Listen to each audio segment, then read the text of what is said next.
Hola, muchas gracias por acompañarme en este nuevo episodio. Si estás escuchándome hoy, me imagino que eres docente de idiomas o estás por serlo. Estar aquí te hace súper valiente porque eso quiere decir que estás dispuesto o dispuesta a cambiar, a innovar o mejorar tus habilidades de enseñanza. Este es el segundo de una serie de episodios dedicados a los docentes. Si no has escuchado el episodio anterior, en él estuvimos conversando sobre varios aspectos de la enseñanza, como el entorno, la tecnología, el acento y gramática.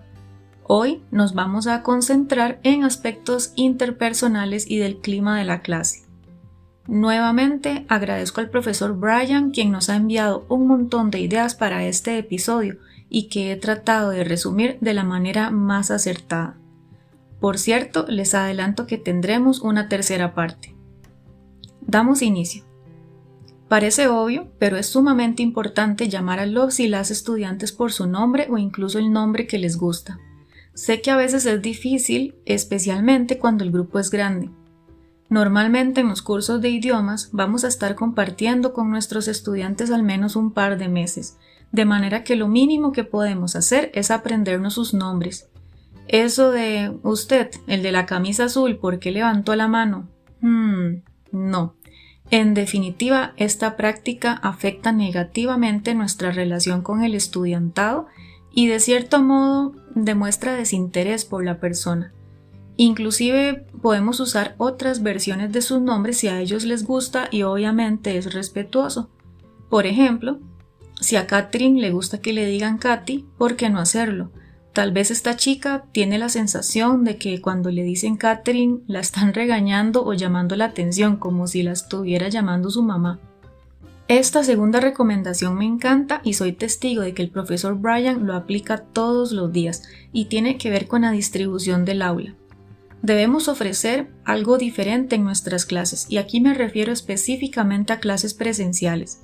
Recordemos que lo que enseñamos ya no solo nosotros lo sabemos, los estudiantes pueden encontrar esa información en TikTok o en un tutorial de YouTube. Entonces, ¿qué podemos ofrecer diferente? Por ejemplo, la ubicación de los estudiantes en el aula. Si el espacio lo permite, entonces podemos ubicar los pupitres en semicírculo en lugar de las tradicionales filas. Esto beneficia a la persona estudiante al sentirse más acompañada durante el proceso de aprendizaje. Y por cierto, es probable que nunca pensemos en el aroma de nuestra aula. ¿O sí? Bueno, ¿por qué no hacer que nuestra aula huela bien y que sea un lugar agradable para estar? Un aromatizante se consigue en cualquier supermercado y realmente puede hacer una diferencia inclusive en el estado de ánimo de una persona. Tal vez porque le genera un recuerdo o una emoción. Como lo vimos en el episodio anterior, un aprendizaje que causa una emoción es un aprendizaje significativo. Otra cosa súper importante es la ventilación y la iluminación. Un lugar oscuro creará un espacio para dormir, pero no para aprender. Unas puertas y ventanas cerradas no harán más que causar estrés en los estudiantes en su lucha entre aprender o disipar el calor. ¿Y qué hay de las plantas? Pues les comento que desde los 90 ya se investigaba su efecto en la oficina, que estoy segura tiene el mismo impacto en el ambiente educativo.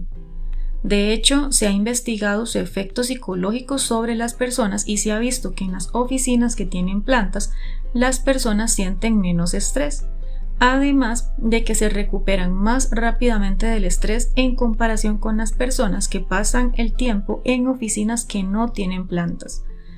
Creo que todos conocemos el estrés o ansiedad que le genera a los estudiantes aprender un idioma, especialmente cuando son principiantes. Así que, si tienen espacio suficiente, agreguen plantas naturales como parte de la decoración de su clase.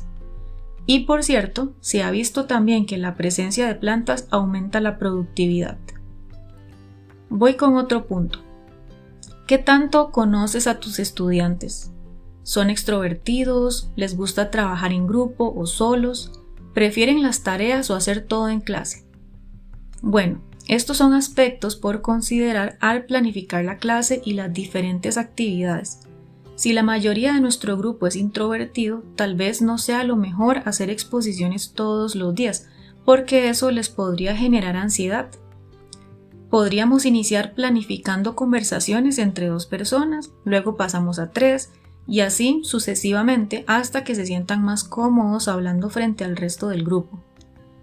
¿Y qué pasa si tenemos una persona extrovertida o muy activa en medio de varias personas introvertidas?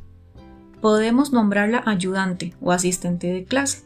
Yo, por ejemplo, he tenido estudiantes así, de manera que les asigno actividades como pegar los rótulos en la pared, recoger los documentos o tareas de sus compañeros, conectar el proyector y etc.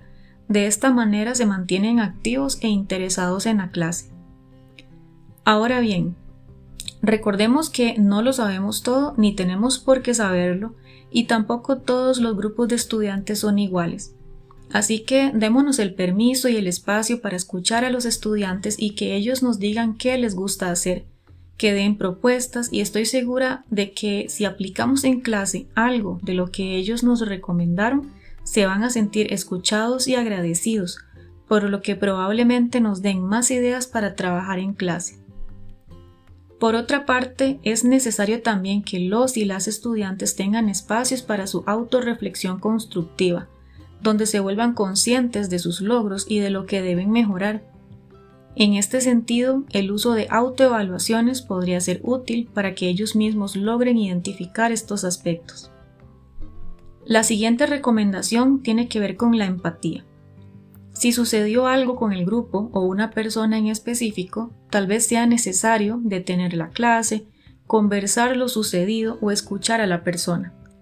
Es importante que como docentes no nos preocupemos o estresemos porque nos vamos a atrasar con la planeación. Si es necesario, podemos enviar tarea o realizar una actividad tipo aula invertida para recuperar el tiempo que se tomó para compartir en grupo o dialogar.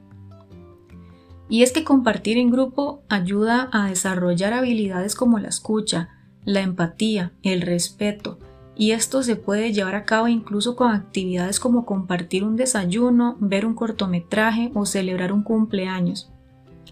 Recordemos que las habilidades del ser y el convivir son tan importantes para la vida como el hacer y el saber. Cierro el episodio de hoy con una metáfora que me dio el profesor Brian y que se las dejo acá tal como él me la dijo con puntos y comas. Imaginemos por un momento que somos los choferes de autobús sobre este camino educativo. Pregúntese, ¿qué chofer quiero ser? ¿El que saluda, que tiene limpia y organizada su unidad de autobús y que aclara las dudas a los pasajeros perdidos y que se despide con una sonrisa? ¿O por el contrario, el chofer al que no le gusta ordenar y limpiar su unidad de autobús o que no le gusta contestar preguntas y va enojado todo el recorrido? Al final, todo recae en que siempre seremos pasajeros o choferes en los diferentes autobuses de la vida, no solo en la educación.